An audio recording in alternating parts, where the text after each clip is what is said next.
another video of Wednesday Evening Read-Alouds. Let's watch Bubble Fluff!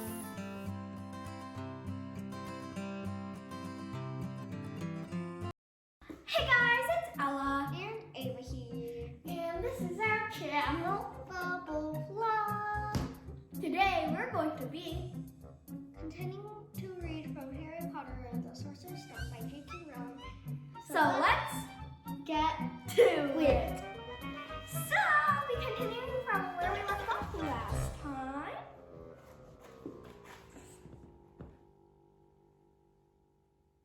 Why would you be mad to try and rob Gringotts? Harry asked. Spells, enchantments, said Hagrid, unfolding his newspaper as he spoke. They say there's a dragon guarding the high security vaults, and then you gotta find your way. Gringotts is on hundreds of miles under London, see?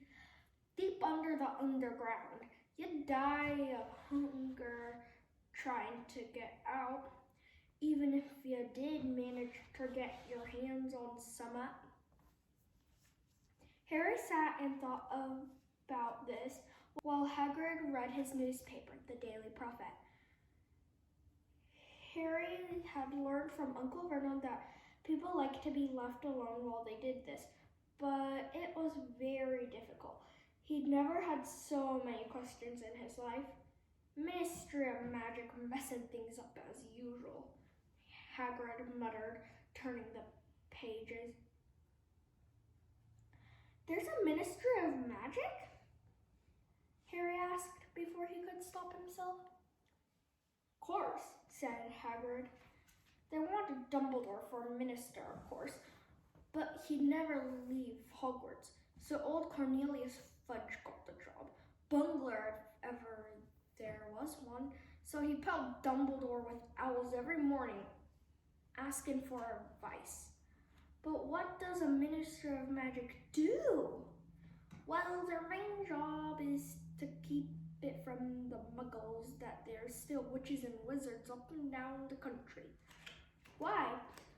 Blimey, Hagrid, everyone to be wanting magic solutions to their problems. Nah, we're best left alone. At this moment, the boat bumped gently into the harbor wall. Hagrid folded up his newspaper, and they clambered up the stone steps onto the street. Passersby stared a lot at Hagrid as they walked through the little town to the station.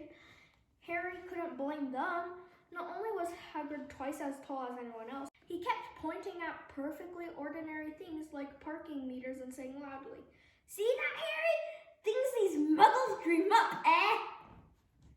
Hagrid, said Harry, panting a bit as he ran to keep up. Did you say there are dragons at Gringotts? Well, so they say, said Hagrid. Crikey, I'd like a dragon. You'd like one? Wanted one ever since I was a kid. Here we go. They had reached the station. There was a train to London in 5 minutes' time. Hagrid, who didn't understand muggle money, as he called it, gave the bills to Harry so he could buy their tickets. People stared more than ever on the train. Hagrid took up 2 seats and sat knitting what looked like a canary yellow circus tent. Still got your letter, Harry? He asked as he counted stitches. Harry took the parchment envelope out of his pocket. Good, said Hagrid. There's a list there of everything you need. Harry unfolded a second piece of paper he hadn't noticed the night before and read Hogwarts School of Witchcraft and Wizardry. Uniform. First year students will require 1.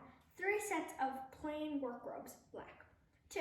1 plain pointed hat, black, for day wear. 3. 1 pair of protective gloves, dragon hide or similar. 4.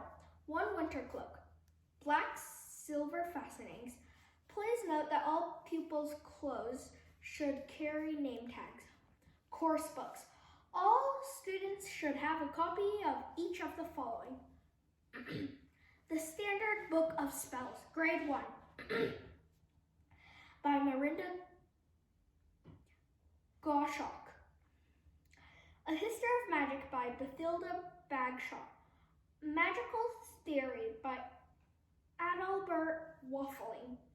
A Beginner's Guide to Transfiguration by Emmerich Switch.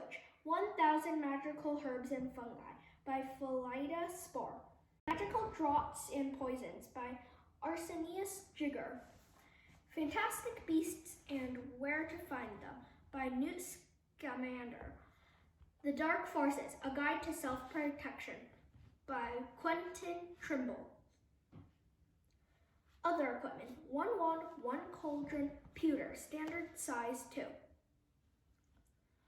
1 set glass or crystal phials, 1 telescope, 1 set brass scales. Students may also bring an owl or a cat or a toad. Parents are reminded that first years are not allowed their own broomsticks. Can we buy all this in London? Harry wondered aloud. If you know where to go, said Hagrid. Harry had never been to London before.